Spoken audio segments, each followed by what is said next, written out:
ఎవరా కిటికీల దగ్గర ఎవరా 144 సెక్షన్ ఒకటి ఉంటుంది పేపర్లో చూడండి.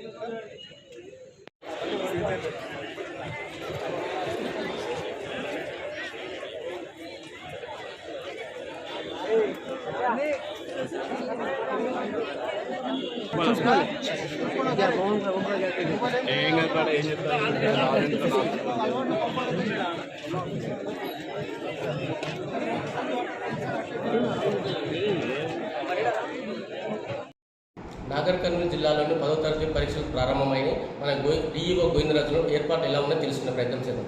సార్ నమస్కారం. సార్ నమస్కారం. నా పేరు గోవిందరాజు, డిఓ నాగర్ కర్నూలు. ప్రస్తుతము 10వ తరగతి ఎగ్జామ్స్ ఈరోజు స్టార్ట్ అవుతా ఉన్నాయి. తెలుగు ఎగ్జామ్స్ మన జిల్లాలో 60 సెంటర్స్ ఎగ్జామినేషన్ సెంటర్స్ ఏర్పాటు చేయడం జరిగింది. 10,599 మంది విద్యార్థులు పరీక్ష రాస్తూ ఉంటారు. దీనికి సంబంధించిన ఏర్పాట్లన్నీ నిన్ననే ఏర్పాటు చేయడం జరిగింది.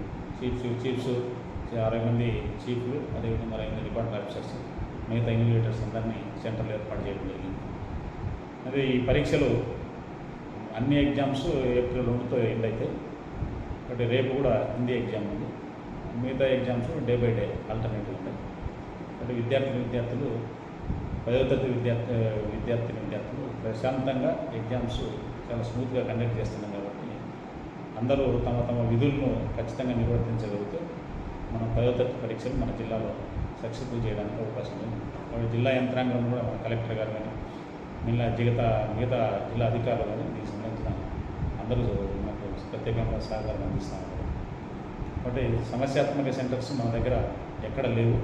అదే సి కేటగిరీ సెంటర్స్ అనేవి ఉంటాయి, ఒక 6 సెంటర్స్ ఉంటాయి. దాంట్లో కూడా ప్రత్యేకంగా బందోబస్తు ఏర్పాటు చేయడం అనేది.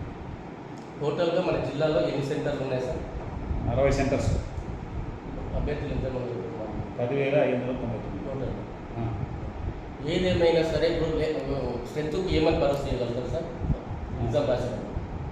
ఎగ్జామ్ రాసే వాళ్ళకి అన్ని వస్తువులు ఎగ్జామ్ సెంటర్లో కల్పించడం జరిగింది. విద్యార్థులు ప్రశాంతంగా వాళ్ళ 3 గంటల సమయాన్ని ప్రశాంతంగా వాతావరణంలో రాయాల్సిందని కోరుతాను. ఎండలు తీవ్రంగా ఉన్నాయి సార్. ఇప్పుడు దానిపైన ఎలాంటి చర్యలు తీసుకున్నారు? ఇప్పుడు ప్రతి సెంటర్లో మనం డ్రింకింగ్ వాటర్ ఏర్పాటు చేయడం జరిగింది, శానిటేషన్ ఏర్పాటు చేయడం జరిగింది. కాబట్టి ఫ్యాన్స్ కూడా ఏర్పాటు చేయడం జరిగింది ఎండలు తిరుగుతారు దృష్ట్యా. కాబట్టి మన సెంటర్ లెవెల్లో ఎటువంటి ఇబ్బంది లేకుండా తీసుకుంటాం.